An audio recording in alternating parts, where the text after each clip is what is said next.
말씀 전하기 전에 동영상 짧게 한번 보고 말씀 전하겠습니다. 올라가지 마세요. 응, 키키 올라가야지. 어쩔 TV? 이 아이는 왜 이러는 걸까요? 올라가지 말라는데 굳이 올라가는 모습 보면 꼭 뭐 같다 그러죠? 청개구리 같다 그래요. 청개구리 이야기 아시죠? 항상 엄마가 하라는 거 반대로만 하니까 엄마가 죽기 전에 산에다 묻으라고 하면 또 저기 개울가에다 묻을까 봐 나 산에다가 묻지 말고 개울가에 묻어라 했더니 이 청개구리가 평생 반대로만 하다가 엄마 또 마지막 유언이라고 어디다 묻어요? 물가에다가 엄마를 묻어서 비가 올 때마다 개구리가 막 우는 이유가 엄마 무덤 떠내려갈까 봐 운다 그러잖아요. 이 청개구리. 근데 이 청개구리 컴플렉스가 실제로 심리학적으로도 있는 용어인가 봐요. 영상 한 가지 더 보고 말씀 전하겠습니다. 어머니가 하는 말이라면 늘 반대로 행동했던 청개구리 이야기 다들 아시죠? 네. 이 이야기 때문인지 반대로 행동하는 사람들을 청개구리 심보다라고 표현하는데요. 네, 이들은 왜 반대로 행동하게 된 걸까요? 오늘 생각연구소에서는 이와 관련된 우리의 심리에 대해 알아보겠습니다. 연세대학교 심리학과 이동귀 교수와 함께합니다. 어서 오세요. 네, 안녕하세요. 네, 사실 어릴 때 청개구리 아니었던 사람 거의 없을 것 같은데요. 교수님도 혹시 그러셨나요? 네, 뭐 이렇게 주변에서 하라고 하면 늘 하기 싫더라고요. 맞아요. 저도 이 점심시간에 네. 모두가 자장면으로 통일합시다라고 하면 저는 왠지 짬뽕 먹고 싶습니다라고 네. 말하고 싶은 이 청개구리 심보가 있는데 네. 심리학적 용어로 청개구리 심보를 뭐라고 하나요? 뭐 일단은 아까 짜장면 말씀하셨는데 예. 짬짜면이 그래서 나온 사람 경우가 있죠. 네. 네. 심리학에서는 리액턴스 효과라는 말을 사용하는데요. 예. 영어이긴 하죠. 예, 미국의 심리학자인 샤론 브램이라는 사람이 재미있는 실험을 했어요. 어떻게 하냐면은 각각 그 다른 높이의 이 벽을 만들어 놓고요. 네. 그 위에다가 이렇게 먹을 걸 둔 거예요. 장난감 같은 거. 애들이 좋아하는 거. 장난감을 네. 이렇게 올려놨어요. 네. 하나는 애들이 그냥 쉽게 손 닿으면 가질 수 있는 장난감이고요. 예. 하나는 되게 좀 높이가 높아서 이렇게 발밖에 왜 까치발 서갖고 이렇게 할수 있는 어렵게 거거든요. 붙잡을 예. 수 있는 거죠. 근데 이 두 개를 했을 때 예. 우리 생각에는 그냥 쉽게 이러면은 잡아낼 것 같은데 네. 의외로 애들은 손 닿지 않은 높은 벽 위에 있는 장난감을 그거를 가지려고 애를 쓰는 거예요. 그래요? 아이들이 왜 그랬을까요? 실제로 이게 아무래도 내가 가질 수 없을 것 같은 느낌이 드는 거에 훨씬 더 흥미를 느끼는가 봐요. 그래서 원래 그 리액턴스라는 말은 원래 이게 물리학에서 나온 말인데요. 네. 그 전기의 저항을 가르치는 말인데요. 네. 저항을 많이 받을수록 훨씬 더 반발력이 크다는 거죠.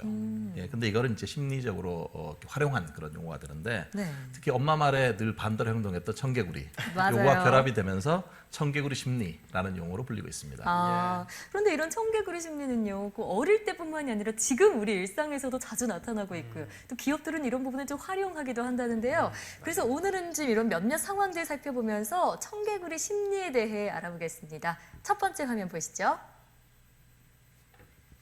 자, 로미오 줄리엣 부르고 있습니다. 뒤에는 성남 부모님이 쳐다보고 있네요. 익숙한 장면이죠. 네. 그렇죠. 이게 이런 경우에 이제 왜 그 주위에 그 방해라든지 간섭이 많을수록 어떻습니까? 네. 연애 감정이 더 불타오르는 그런 상황인데요. 뭐 알기 쉽게 로미오 줄리엣 효과 이렇게 얘기를 하고요. 네. 부모님이 강하게 반대하면 할수록 더 강한 연애 감정을 갖게 되고 더 그러면은 두 사람의 사랑이 더 굳어지는 그런 현상을 말합니다. 예. 실제로 그 주위에 보면은 부모님의 반대를 함에도 불구하고 사랑을 지켜내는 그런 커플들도 많이 있어요. 있잖아요. 근데 사실 이게 그 부모님이 오히려 이걸 청개구리 심리를 아셨으면은 오히려 그냥 반대하지 않고 그냥 두면 두 사람이 제풀에 지쳐서 이게 떨어져 나갈 수도 있거든요. 맞아요. 예, 근데 그냥 반대하면 할수록 더 사랑이 불타오르는 거죠. 네.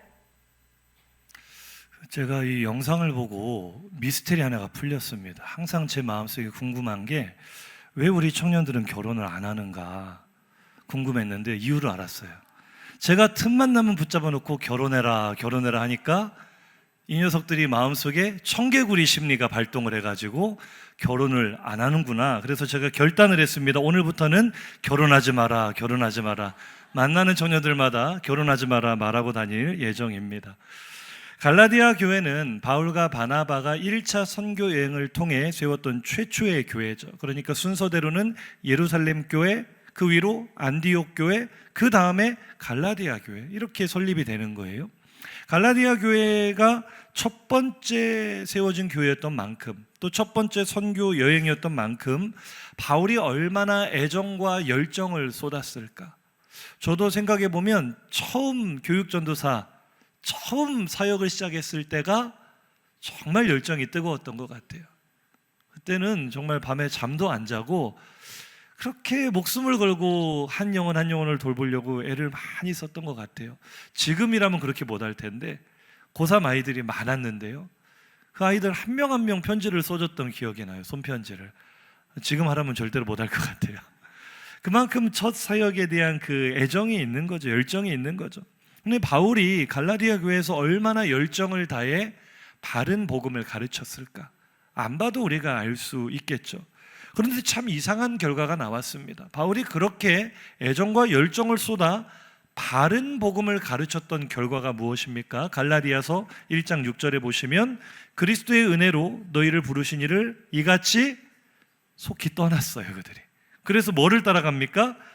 다른 복음을 따르는 것을 내가 왜 저럴까? 바른 복음을 줬는데 다른 복음을 따라간다. 청개구리죠, 청개구리.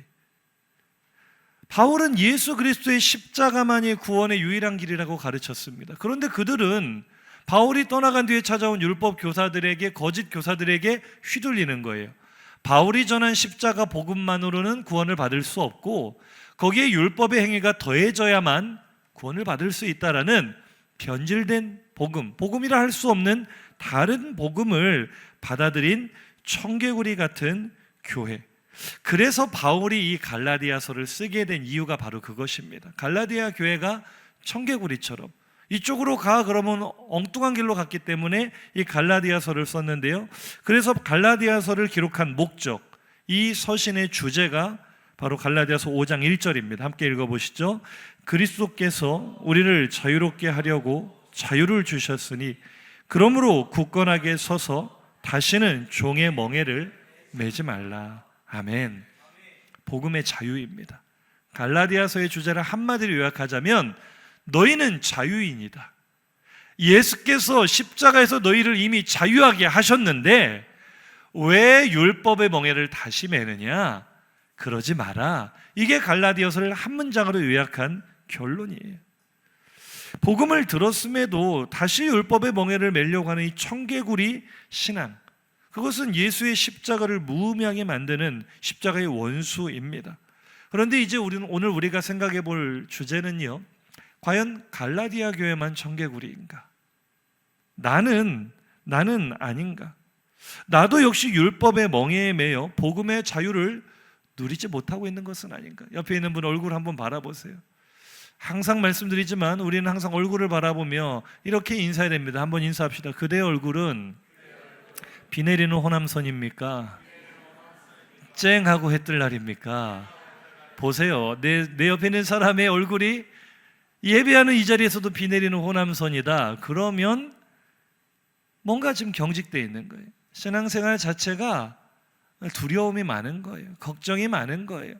그런 분들에게 지금 만약에 주님 오시면 천국 갈 수 있겠습니까? 물어보면 10중 8구 구원의 확신도 없어요. 율법의 어떤 잣대로 자신을 바라보니 내가 천국 갈 수 있을까? 두려워하는 거죠. 그래서 이 갈라디아서의 주제가 우리에게도 맞는 거예요. 복음의 자유를 누리지 못하고 구원의 확신도 없는 죄의 종으로 살고 있는 내 모습은 아닌가. 그런데 제가 말씀을 묵상하다 보니 저부터도요, 우리 모두 마찬가지겠죠. 나는 청개구리 신앙이 아닙니다 라고 말할 수 없는 이유가 오늘 본문에 나와 있더라고요. 우리의 존재 자체가 청개구리예요. 옆 사람 보고 인사합시다. 알고 보니 청개구리셨군요. 한 번 더 인사합시다. 예쁜 청개구리시네요. 잘생긴 청개구리시네요. 예쁘고 잘생기기는 했지만 청개구리예요, 청개구리. 무슨 얘기인지 갈라디아서 오늘 본문 5장 17절을 한번 읽어보겠습니다. 육체의 소욕은 성령을 거스르고 성령은 육체를 거스르나니 이 둘이 서로 대적함으로 너희가 원하는 것을 하지 못하게 하려 함이니라. 아멘. 예수를 믿기 전에는요, 그러니까 성령이 내 안에 들어오시기 전에는, 우리 전에 로마서 복습 한번 해볼게요. 우리 안에 다른 선택지가 없었어요. 성령이 내 안에 들어오시 전에 우리 안에는 육신의 생각밖에 없었어요. 그게 오늘 갈라디아서 표현으로 하자면 육체의 소욕밖에는 없었어요. 그러니 우리는 어떤 충돌이나 갈등을 느낄 필요도 없었던 거예요. 그냥 내 생각대로 사는 거죠. 느낌대로, 하고 싶은 대로, 욕망대로, 본능대로 살아갈 뿐이었습니다. 이 상태가 우리가 예수 믿기 전의 상태, 바울이 에베소서 2장 3절에서 말하기를 다 육체의 욕심을 따라 지냈던 것이 우리의 모습 아니냐. 우리도 전에는 육체와 마음에 원하는 것을 따라서 공중의 권세 잡은 이 사탄의 가르침을 따라 세상 풍조를 따르며 진노의 자식과 똑같이 살아왔던 게 우리들의 원래 모습이었다라고 말하는데요. 이것이 예수를 믿기 전에 우리들의 모습이라는 것을 인정하시면 아멘 하시기 바랍니다. 모태신앙인도 마찬가지예요. 아무리 믿는 가정에서 태어났어도 내가 예수를 인격적으로 만나기 전에는, 성령께서 내 안에 들어오시기 전에는 똑같은 상태인 거예요. 육체의 소욕 말고는 우리 안에 어떤 선택지도 없습니다. 그냥 살아요, 욕망대로. 대신 갈등도 없어요. 그냥 살고 싶은 대로 살면 되는 거죠. 그런데 성령께서 우리 안에 들어오시면서, 그러니까 우리가 예수를 영접하며 성령께서 우리에게 임재하시는 순간 모든 것이 달라진 줄로 믿습니다. 이것을 우리는 너무 긍정적인 언어로만 표현하죠. 예수를 믿고 내가 변화되었습니다. 좋은 이야기예요. 나의 잃어버렸던 영성이, 하나님의 형상이 회복되었습니다. 이것이 논리적으로는 맞는 얘기예요. 그런데 실제적으로 성령께서 내 안에 들어오셔서 모든 것이 변하기 시작했다라는 말을 할 때 실제적으로는 우리가 그렇게 긍정적으로만, 기분 좋게만 말할 수 없는 이유가 있는데, 그 이유가 뭐냐면 성령께서 내 안에 들어오시는 순간 어떤 일이 일어났는가 따라 하실까요? 옆 사람에게 말해 줍시다. 그대 안에 세계 대전이 일어나기 시작했습니다. 성령께서 내 안에 들어오시면서부터 전쟁이 일어나기 시작하는 거예요. 이것이 주께서 말씀하실 때 내가 세상에 화평을 주러 온 것이 아니라 불을 던지러 왔다라는 말씀의 의미입니다. 자, 원래 우리의 마음속에는 뭐밖에 없었다 그랬죠? 육체의 소욕밖에 없었어요. 그랬던 내가 예수를 영접하니 성령께서 내 안에 들어오십니다. 내주하십니다. 세계관이 충돌하는 거예요. 욕망대로 살면 된다는 세계밖에 없었던 내 안에 새로운 세계가 들어오기 시작했어요. 하나님의 나라가 들어온 거예요. 아멘. 전에는 내가 하고 싶은 대로 육신의 쾌락과 즐거움을 위해 원하는 대로 살면 됐어요. 그게 이 세상의 풍조였고 내 안에 있는 유일한 세계관이었는데, 성령께서 들어오셔서 내 안에 있었던 그 세계를 깨부시기 시작하는 거예요. 성령께서 내 안에 있었던 사탄의 왕국을 부수기 시작하시는 거예요. 그래서 두 세계관이 충돌하며 엄청난 갈등과 고통이 우리 안에 발생하기 시작한 것입니다. 옆 사람에게 한 번 더 인사하시죠. 그대만 그런 것이 아닙니다. 나만 그런 것이 아니었군요. 예수 믿기 전에는 없었을 갈등이 많이 생깁니다. 전에 즐겼던 정욕과 쾌락의 일들을 행하려 할 때마다 내 안에 전에 없었던 이상한 거부감이 들기 시작해요. 옛날에는 아무 의식 없이 숨쉬듯이 행했던 죄 짓는 일이요, 어느 순간부터 이건 아니지라는 생각이 들어오는데요, 내 안에 계신 성령의 역사입니다. 성령께서 그렇게 하지 말라라고 내 마음을 주장하기 시작하세요. 내 마음에 감동을 주기 시작하세요. 그래서 죄 짓는 일을 하려고 할 때, 불법적인 일을 하려고 할 때, 하나님이 기뻐하시지 않은 일을 하려고 할 때 내 마음이 점점 괴로워지기 시작합니다. 이전에 세상에 즐겼던, 즐거워했던 이 쾌락의 낙들도, 죄악의 낙도 점점 흥미가 없게 만들어요. 무엇인가 죄의 본성에 속한 일을 할 때마다 내 속에 마치 청개구리처럼, 나는 하고 싶은데 내 마음속에 청개구리 한 마리가 하지 마, 반대되는 일로, 그렇게 하는 것보다 차라리 토요일날 밤 늦게까지 술 마시고 클럽 가는 것보다 토요일날 일찍 자고 주일 아침에 예배 드리는 게 어떨까? 꼭 청개구리 같이 반대되는 마음이 내 안에 들어온다고요. 그래서 우리는 성령께서 들어오시는 순간 내 안에 죄를 할 때마다 안 돼라고 하는 외침과 저항이 내 안에 있습니다. 이제 예전처럼 못 사는 몸이 되어버린 거예요. 자, 그러면 어떻게 하면 되겠어요? 이제 옛날같이 못 살게 된다면 아예 180도 바꿔서 삶의 방향을 바꿔서 하나님이 기뻐하시는 일을 하고 살자, 착하고 선한 일을 하고 살자, 세상과 구별되고 거룩된 모습으로 살아가자, 이런 다짐을 한단 말이죠. 한 번 더 옆 사람에게 질문해 볼까요? 그게 되세요? 이게 되냔 말이에요. 또 다른 청개구리 한 마리가요, 내가 선한 일을 하려고 할 때마다, 내가 하나님이 기뻐하시는 일을 하려고 할 때마다, 그러니까 나의 이익을 포기하고 다른 사람의 유익을 구하려 할 때마다, 나의 자존심을 굽히려 할 때마다, 내가 손해보는 일을 택하려고 할 때마다 내 안에 있는 또 다른 청개구리가, 그러니까 내 안에 담아있는 죄의 본성이 그건 좀 아니지 않아? 라는 의문을 던져요. 그렇게 하면 도대체 네 삶은 무슨 의미가 있느냐? 넌 남만 위해서 살아가는 인생이냐? 팔목을 잡는, 선한 일을 하려고 해도 그대로 못하게 하는 죄의 속성이 나를 또 붙잡는단 말이에요. 지난주 방송된 나 혼자 산다라는 프로그램 보셨어요? 저 이제 TV는 안 보지만 이제 내용을 뉴스를 통해 봤는데요. 가수 션 아시죠?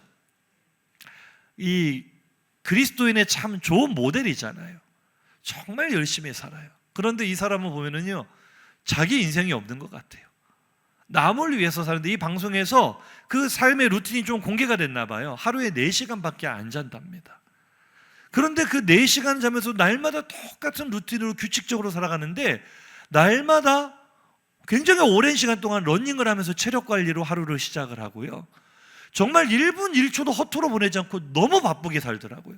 근데 그 하는 일들이 보면 전부 다 비영리 단체에 기부하기 위해서, 선행하기 위해서, 자기가 속한 모든 일들을 이 소화하는 모든 일정이 보면은 자기에게 이익이 되는 일은 하나도 없어요. 하나도 없어요. 그러니까 같은 연예인들이 봐도 그 삶이 정말 이해가 안 되는 거죠. 그래서 이 기안이라는 이 패널이 누구나 물어보고 싶었던 질문을 이 션에게 질문을 합니다. 뭐라고 하냐면은, 형님, 그렇게 사는 게 즐거우세요? 정말 즐거우세요? 라고 물어보면서 뭐라고 하냐면, 제가 볼 때는 형 아마 스스로 속고 있는 거 아닐까요?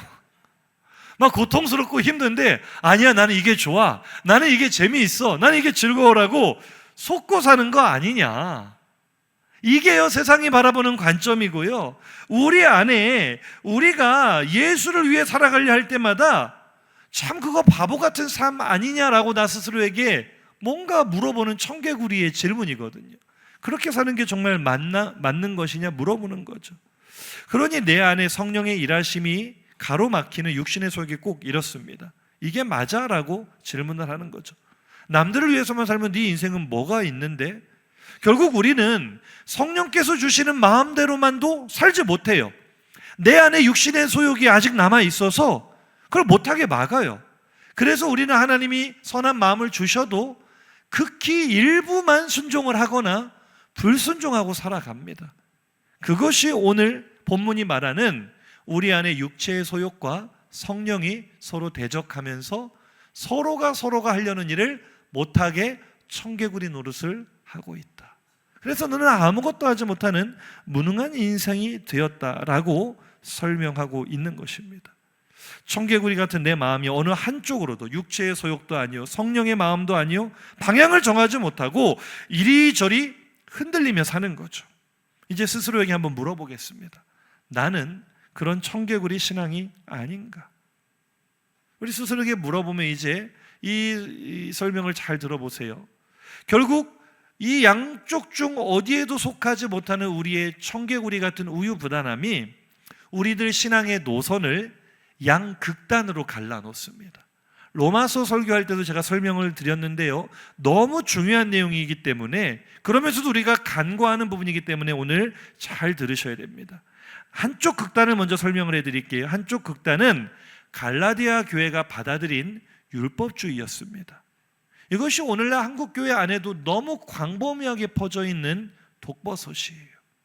어떤 한 교회가 개척교회로부터 수만 명이 모이는 메가처치로 부흥하는 과정에서 바르지 않은 다른 복음을 가지고 성장을 했는데, 너무나 많은 목회자들이 그 영향을 받았고 너무나 많은 성도들에게 무분별하게 다른 복음을 먹였습니다. 저도 그 피해자 중 한 사람이고, 지금 많은 한국 교회가 그 다른 복음 때문에 병들어 있는데요. 그것이 무엇입니까? 육체의 소욕을 부정하는 율법주의입니다. 무슨 얘기냐면은 이 거짓 선지자들은요, 나는 육체의 소욕이 완전히 죽었다라고 주장을 해요. 지금도 그렇게 주장하는 사람들이 있어요. 완전 성화를 주장을 해요.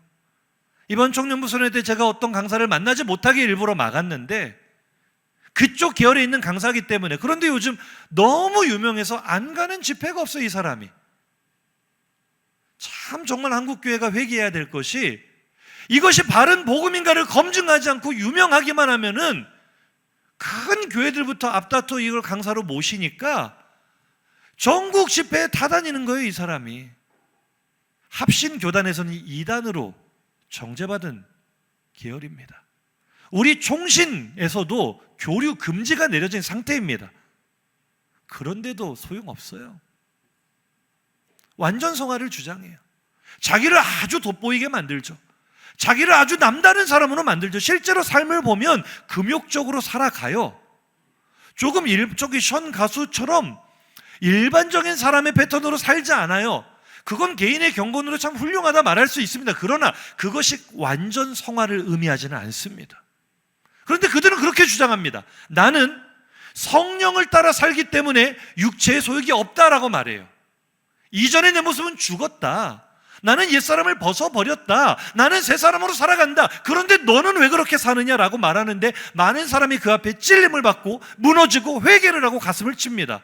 아, 그래, 나는 저렇게 살지 못하니 나는 죄인이구나. 나는 저렇게 경건하지도 못하고 나는 저렇게 거룩하지도 못하니 나는 지금 죽어 천국에 못 가겠구나. 결국 그 이야기를 굉장히 현란한 말솜씨로 포장을 해서 독을 먹이고 있어요, 성도들에게. 그런데 교회들이 무분별하게 그걸 받아들여요. 왜냐하면 목사의 입장에서는 성도들을 관리하기 너무 유용하거든요. 말 한마디면 성도들이 일사불란하게 움직여요. 아, 그래, 이렇게 하다가 지옥 가면 안 되지. 이게 비 내리는 호남선이라는 말이에요. 교회를 다니면서 복음을 아는 사람들이 기쁨이 없어요. 감격이 없어요. 오히려 얼굴이 어두침침합니다. 늘 눈물바람입니다. 왜요? 이 죄인이 일주일 동안도 죄 짓고 살았으니 내 어찌 천국 갈 수 있을까? 주일마다 예배의 자리가 장례식장이에요. 눈물의 회개도 중요하지만 회개의 목적이 무엇입니까? 예수께서 이루신 구원을 누리기 위함입니다. 그런데 다른 복음은 복음으로 위장하고 있으나 그 복음의 자유를 빼앗아갑니다. 너는 더 금욕적으로 살아야 돼. 너는 아직도 그 세상의 습관을 못 버렸는데 네가 성도라고 말할 수 있어? 자꾸만 우리를 행위로써, 너 그런 행위로 어림없어. 너 지난주 11조 떼어 먹었지? 너 그래서 천국 가겠어? 행위를 가지고 우리의 신앙을 재단하려고 그래요. 그래서 자신과 타인을 끊임없이 정죄합니다. 학대합니다. 경직된 행위로 자신의 구원을 이루라고 주장합니다. 그러나 그들의 주장은 새빨간 거짓말입니다. 나는 완전 성화를 이루었다. 바울보다 위대한 선생이 거기 있는 겁니다. 죄인의 가장 솔직한 고백이 뭔지 아세요? 성경에 기록한 그대로 바울의 고백입니다. 로마서 7장 21절입니다. 시작. 그러므로 내가 한 법을 깨달았노니 곧 선을 행하기 원하는 나에게 악이 함께 있는 것이로. 아멘. 이게 회심하기 전 청년 사울이 한 고백이 아니고요, 일생을 주를 위해 목숨 걸고 희생하고 헌신하고 매 맞고 감옥에 갇히고 인간으로서 이보다 더 주를 위해 살 수 없다라고 말할 수 있었던 바울이 자신의 일생을 회고하며 하는 말이 무엇입니까? 내 마음에는 하나님의 의를 이루고자 하는 열망이 있으나 내 안에 악이 공존하고 있다. 나는 죽었다 깨어나도 육신을 입고 있는 동안 내 속에 육체의 소욕이 있다는 것을 부정할 수가 없다. 이것이 성경이 우리에게 가르쳐 주시는 진리인 줄로 믿습니다. 성경을 믿으세요. 사람을 믿지 마시고 하나님의 말씀을 믿으세요. 누가 완전 성화를 주장합니까?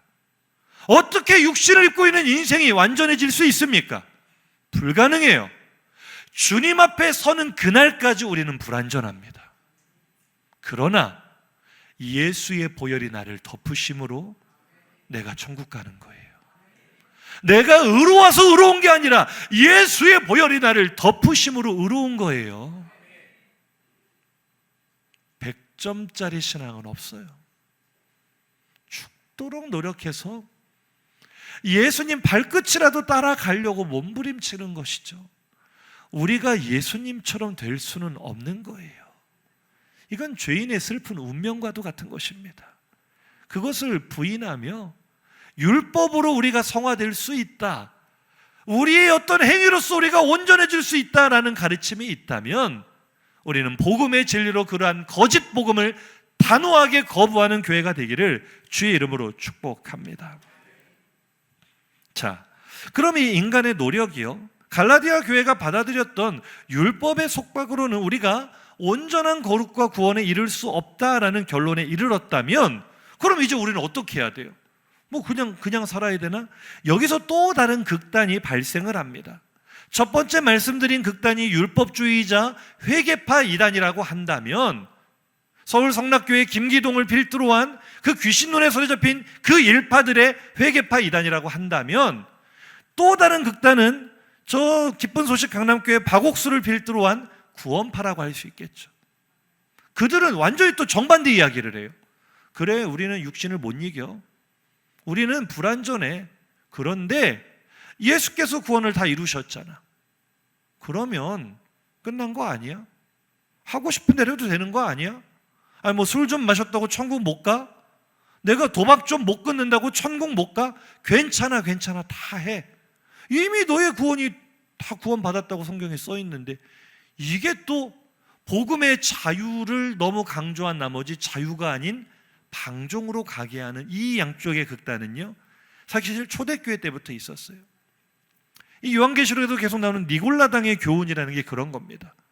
구원받는 건 네 육체가 아니라 영혼이니까 육체는 마음껏 세속에 물들어도 너의 구원과 아무런 상관이 없다. 그러니 네 육체가 원하는 대로 해라. 이게 니골라당의 교훈이었어요. 그러니 이 주장은 뭡니까? 육체의 소욕을 그대로 따르라는 주장이 되니 오늘 육체의 소욕을 따르면 안 된다는 성경과 배치가 되죠. 그러니 그것도 거짓 복음입니다. 그런데 오늘날 또 다른 극단에 속한 성도들이 많아요. 복음의 자유라는 미명 아래 너무나 많은 육체의 소욕들을 우리가 정당화하고 있지는 않습니까? 나 자신의 이야기를 한번 스스로에게 물어보세요. 오늘 단 하루 주일 성수를 했으니 나머지 6일은 내가 원하는 대로 살아야 되겠다. 6일은 나의 시간 아닌가? 내가 그런 복음의 자유가 아닌 방종에 빠져 있는지는 따라합시다. 열매를 보면 알 수 있습니다. 내가 복음의 자유가 아니라 완전히 방종주의, 구원파 이단과 똑같은 생각에 빠져 육체의 소욕을 따르고 있다면 반드시 육체의 열매를 맺게 될 것입니다. 그 열매의 목록이 오늘 19절 이하로 나와 있는데요, 혹시 여기에 내 삶에 해당되는 것이 있다면 내가 이 복음의 자유를 머리로 지식으로만 이해를 하고 내가 방종하는 삶을 사는 건 아닌가 한번 점검해 보실 필요가 있는데요, 4개의 카테고리로 나눌 수 있습니다. 19절부터 보시면은요, 첫 번째 카테고리는 성적인 범죄의 열매입니다. 음행과 더러운 것과 호색. 이것은 부적절한 성관계를 비롯한 모든 부끄러운 성적인 가정의 범위를 벗어난, 남편과 아내의 범위를 벗어난 모든 성적인 죄를 포함하는 것입니다. 그런 죄를 지으면서도 부끄럽지 않아 하는 그런 모습들, 대한민국에 집 없는 사람이 그렇게 많은지 몰랐어요. 모텔마다요, 주말이 되면 빈 방이 없어요. 빈 방이. 저는 그게 다 여행객인 줄 알았거든요. 아니에요. 세상의 시대가 어떻습니까? 아니 남편이 뻔히 있고 아내가 있는데 애인이 다 따로 있대요. 아니, 무슨 애인이 따로 있어요, 애인이. 그걸 부끄러워하지도 않아요. 이게 육체의 열매예요. 육체의 소욕대로 살고 있는 증거예요. 두 번째 카테고리는 종교적인 카테고리인데요, 우상 숭배와 주술입니다. 이건 꼭 타종교만 말하는 것이 아니라 우리가 하나님으로 섬기고 있는 그 우상이요. 물질이 될 수도 있고 권력이 될 수도 있고 명예가 될 수도 있고 사람과의 관계가 될 수 있는 그 우상뿐만 아니라 내가 그 우상과 거래를 하는 거죠. 점 보는 사람들이 그렇게 많아요. 연예인들을 보면은 가명을 쓰는 연예인들이 많은데요. 보면은 점쟁이가 다 점지해 줬다는 거예요. 이 이름을 써야 잘 된다, 성공한다. 그런데 예수 믿는 사람들도 그렇게 많이 물어본다. 이사 가는 날 길이를 받아야 된다고. 손 없는 날. 저는 손 있는 날만 골라서 이사를 다녔습니다. 이사비가 더 싸거든요, 그날이. 아무 일도 없이 잘 살고 있습니다. 손 없는 날이 뭐예요? 그런데 내가 이런 주술적인 미신행위에 빠져 있다면 연초가 되면 꼭 점을 치러 가야 되고 뭐 재미로 본다고 하면서 오늘의 운세는 꼭 띠별로 봐야 되고 이게요 다 내가 육체의 소욕을 따라 살고 있다는 죄의 열매예요. 세 번째 카테고리는요, 사회적으로 우리가 인간관계를 맺으면 나타나는 죄의 결과물들인데요, 원수 맺는 것, 분쟁, 시기, 분냄, 당짓는 것, 분열, 이단, 투기, 전부 다 갈등의 이런 양상들을 보여주고 있죠. 내가 어디를 가든지 피스메이커가 되지 못하고 트러블 메이커가 되고 있다면, 못마땅한 사람이, 내 눈에 보이는 모든 사람이 못마땅하다면 사실은 내가 문제가 아닌가 생각을 해봐야 돼요. 이런 사회적 관계에서의 죄의 열매가 있을 수 있고, 마지막 네 번째 카테고리는 술 취함과 방탕함입니다. 왜 선교사님들이 우리나라에 처음 복음을 전하며 그리스도인의 삶의 양식을 정할 때 술을 금지했는가? 사실 외국의 기독교인들은 술을 마시는 교파들도 있거든요. 한국에도 한 교파가 그렇게 하고는 있는데 아닙니다. 선교사들이 이 나라 민족을 처음 봤을 때 남편들은 맨 집에서 노름하고 술 먹고 아내 때리는 게 일이요. 아내들은 나가서 죽도록 밭일하고 농사에서 거두어 먹이는데 이 남편들이요 늘 노름하고 술 마시고 가정폭력 일삼고 이러니까 선교사님들이 이 민족이 복음을 받아들이려면 두 가지를 금지해야 된다. 술과 노름을 금지해야 된다. 그게 우리 기독교인의 생활 양식이 되어 오늘까지 내려온 것입니다. 술을 취하고 안 취하고가 핵심이 아니에요. 술은 만악의 근원입니다. 이 에베소 갈라디아에서 이제 더 들어가 소아시아 에베소를 주관하는 그리스 로마 신화의 신은 디오니소스인데요. 이 디오니소스는 술의 신입니다. 포도주의 신인데요. 서양 속담에 그런 말이 있어요. 디오니소스가 익사시킨 사람이 포세이돈이 익사시킨 사람보다 많고, 포세이돈은 바다의 신이죠. 디오니소스가 죽인 사람이 아레스가 죽인 사람보다 많다. 아레스는 전쟁의 신입니다. 무슨 얘기입니까? 술독에 빠져 죽은 사람이 바다에 쭉 빠져 죽은 사람보다 많고, 술 때문에 죽은 사람이 전쟁에서 죽은 사람보다 많다는 게 서양 속담이에요. 술은 만악의 근원입니다. 내가 다른 건 다 끊어도 술은 못 끊겠다. 중독이 아닌지 생각해 보셔야 돼요. 그리고 거룩한 삶을 위하여 끊으시기를 주의 이름으로 축복합니다.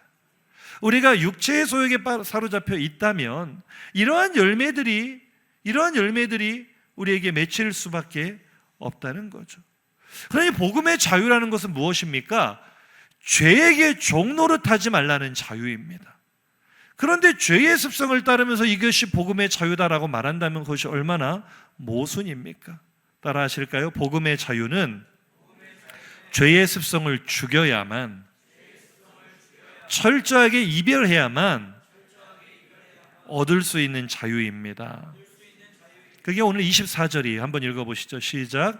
그리스도 예수의 사람들은 육체와 함께 그 정욕과 탐심을 십자가에 못 박았느니라. 아멘. 십자가는 가장 끔찍한 형벌입니다. 처절하고 고통스러운 형벌입니다. 내가 죄를 대하는 방식이 그래야 된다는 거예요. 죄에 대해서는 관대하면 안 된다는 거예요. 철저하고 단호하게 죄를 죽여야 됩니다. 그런데 우리는 죄에 대하여 너무 관대하다는 게 문제죠. 우리 청년들, 학생들 수련회 가서 회개 많이 하고 온 줄로 믿습니다. 수련회 자리에서 죄를 십자가에 못 박고 와요. 그런데 집에 와서 며칠 지내다 보면 또 죄의 낙이 그리워져요. 그래서 다시 내가 못 박은 십자가로 찾아가서 그걸 끌어내려요. 그리고 심폐소생술을 해서 살려냅니다. 죄의 습관들을요. 우리가 늘 그렇게 살아가니 죄의 열매만 맺히는 거 아닙니까? 십자가의 정욕과 탐심을 못 박아버리고 뒤도 돌아보지 않아야만 성령의 열매를 맺을 수 있는 줄로 믿습니다. 근데 여기서 이제 설교를 마무리하게 되면 결국 율법주의로 끝나요. 그래, 너의 육체 행위들을 다 못 박아 버리라고, 너의 죄의 습관들을 다 네가 끊어내 버리라고.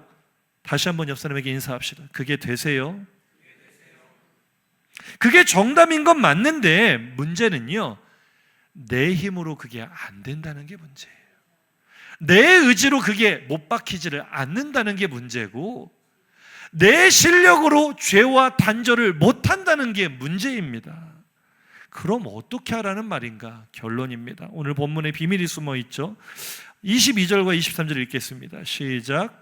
오직 성령의 열매는 사랑과 희락과 화평과 오래 참음과 자비와 양선과 충선과 온유와 절제니 이 같은 것을 금지할 법이 없느니라. 아멘. 우리가 잘 아는 성령의 9가지 열매죠. 이 열매는 결과입니다. 여기도 3가지 카테고리로 사랑과 희락과 화평은 하나님과의 관계에서 우리가 누리는 복이라 할 수 있고요. 2번째 카테고리 오래 참음과 자비와 양선은 우리가 이웃과의 관계에서 행해야 되는 선함이라고 할 수 있겠습니다. 마지막 3번째 카테고리로 충성과 온유와 절제는 내 스스로가 경건을 통하여 이루어야 될 열매라고 할 수가 있어요. 중요한 것은 성령의 9가지 열매가 결과라는 것인데, 진짜 핵심은요, 따라합시다. 나의 열매가 아닙니다. 성령의 열매입니다. 이게 오늘 말씀의 핵심이에요. 우리는 자꾸 어디에서 넘어지냐면요, 여기까지 지금 논리적으로 잘 따라왔어요. 아, 육신의 생각을 버려야지, 성령을 따라야지. 그런데 여기에서 꼭 어떤 개념이 들어가냐면은 열매를 맺는다라고 하니 누가 열매를 맺어야 된다고 생각해요?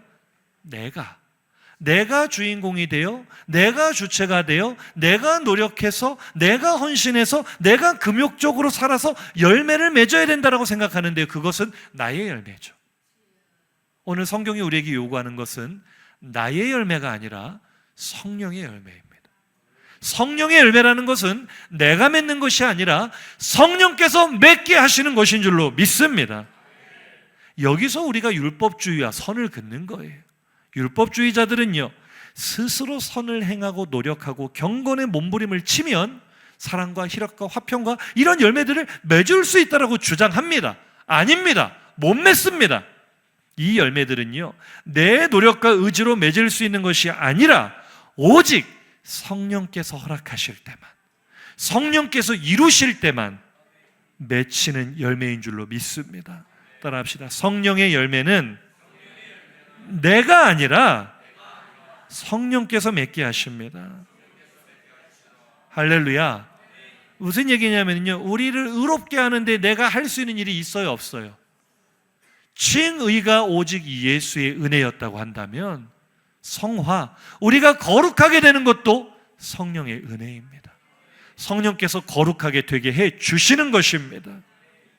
이제 무슨 얘기인가 결론을 잘 마무리하고 끝내겠습니다. 오늘 본문 18절과 25절을 이어서 보시면 모든 행위의 주체가 성령이란 걸 알 수 있어요. 시작. 너희가 만일 성령의 인도하시는 바가 되면 율법 아래에 있지 아니하리라.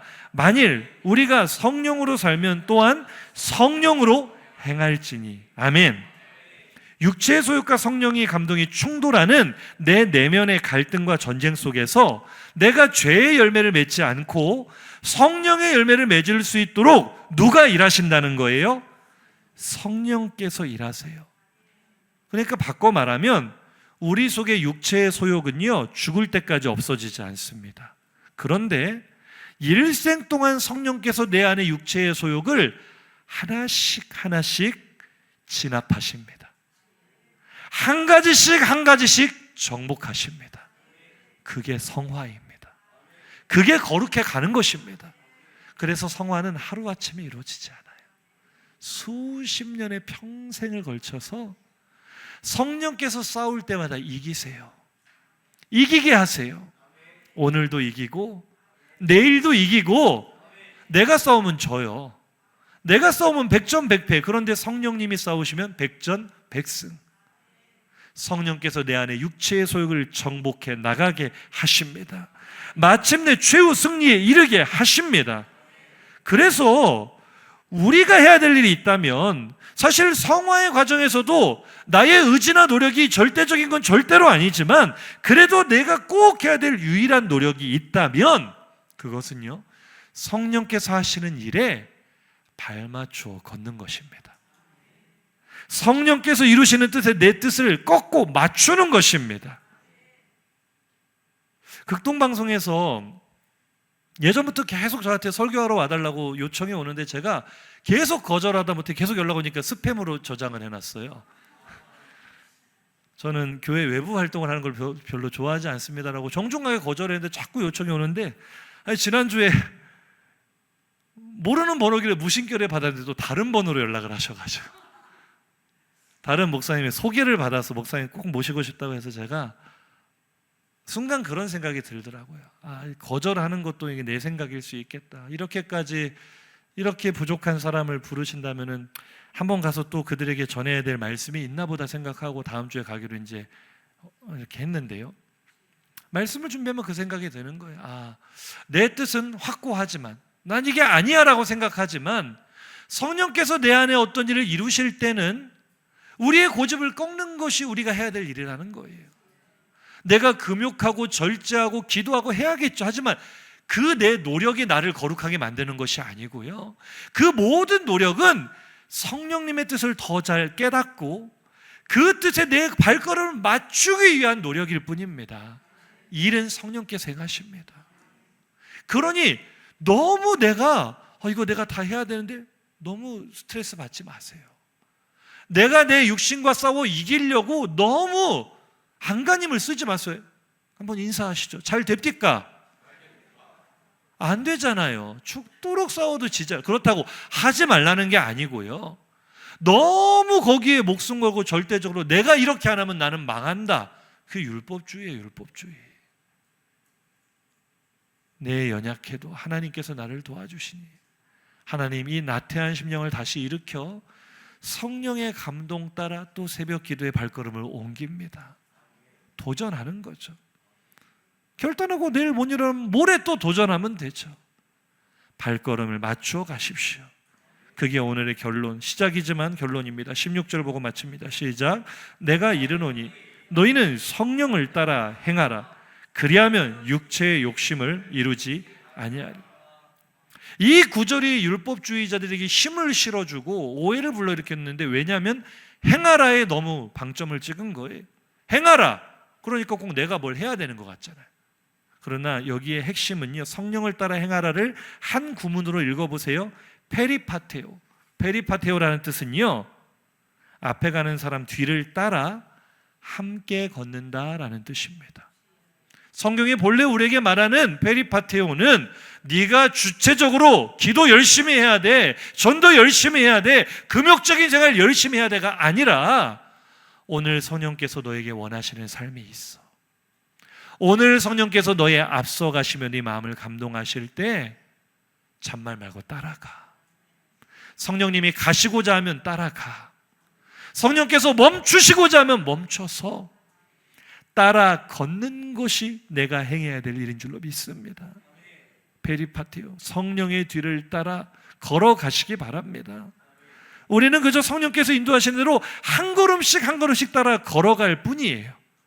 내가 싸워서 육체의 속을 이기려 하면 100% 집니다. 결코 못 이깁니다. 그런데요, 오늘 말씀대로 날마다 한 걸음씩 한 걸음씩 성령을 따라 걷다가 보면 내가 걸어간 만큼 육체의 소욕으로부터 멀어져 있을 것입니다.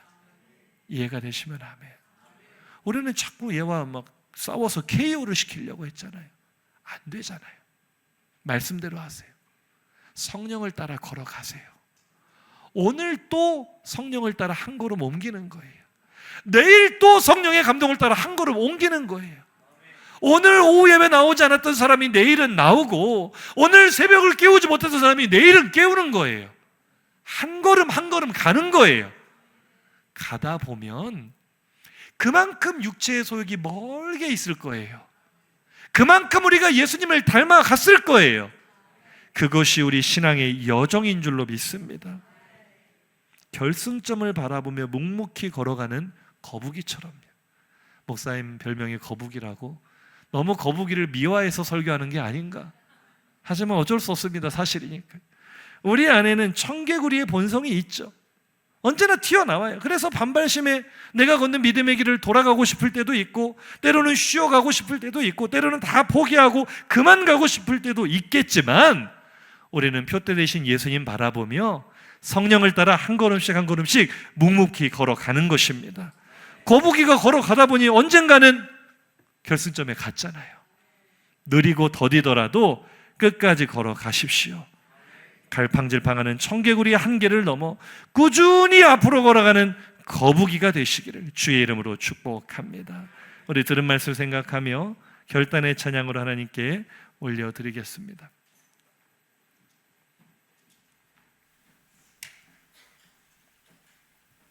옆 사람과 한번 인사하시죠.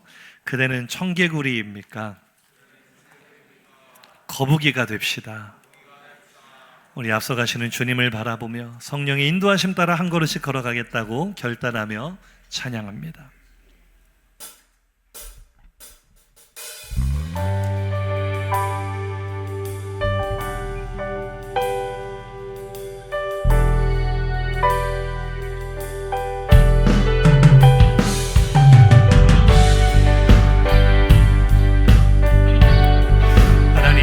믿음의 길을 걸을 때 우리 주님을 바라보기 원합니다. 주님을 따라 걷기 원합니다.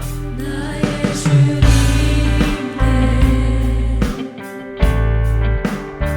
찬양 드리며 그 크신 사랑 주님께 감사해. 어둠 속에 찾아오셔서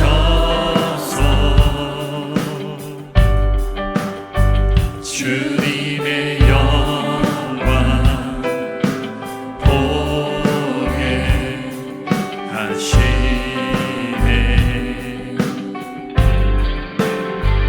의심하는 청개구리처럼 갈팡질팡하는 나를 손 내밀어 잡아주시네. 두려움만 내려놓고 주 바라보니 주님을 따라 걸어가기 원합니다. 주님을 보게 하소서. 주님 나를 붙들어 주세요. 나를 붙들어 주님 따라 걸어갈 수 있도록 내 손 잡아주세요. 내 뜻과 내 생각 내려놓고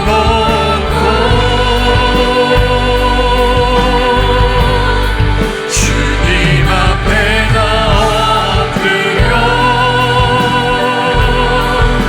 주의 은성 기다리니 나를 믿음으로 걸어갑니다. 주와 함께 걸어갑니다. 내 뜻과 생각을 내려놓고 주님을 보게 하소서. 할렐루야. 주님을 보게 하소서. 나를 붙드소서. 내 뜻과 내 생각 내려놓고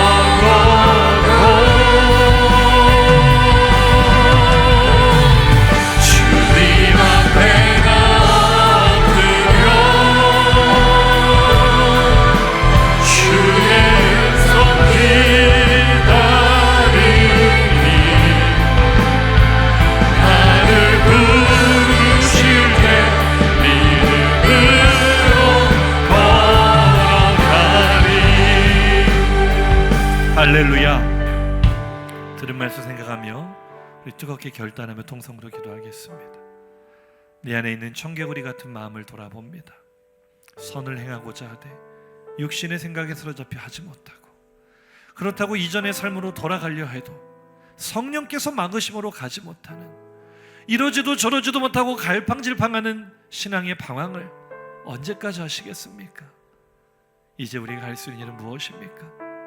내가 육체의 소욕과 싸워 이길 수 없다는 사실을 우리는 너무나 잘 알고 있습니다. 그러나 성령께서 오늘 우리에게 답을 주십니다. 너희는 성령을 따라 걸어라. 성령께서 가시고자 하는 곳으로 보조를 맞추어, 발자국을 맞추어 한 걸음씩 한 걸음씩 걸어가라 하십니다.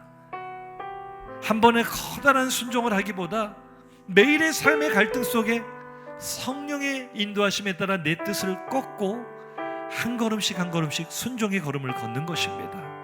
작은 순종이 모여 우리의 거룩을 만듭니다. 한 걸음 한 걸음이 모여 우리의 거룩을 이룹니다. 내가 육체의 소욕을 이기려 하면 백전백패지만 성령을 따라 걷다 보면, 또 걷다 보면 그만큼 육체의 소욕으로부터 멀어질 것입니다.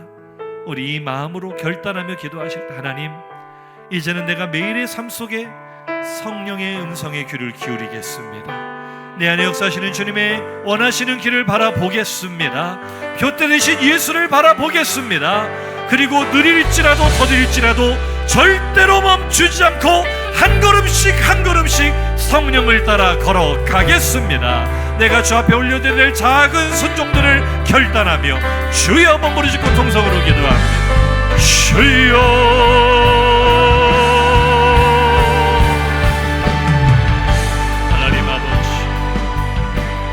성령을 따라 걸어가기 원합니다.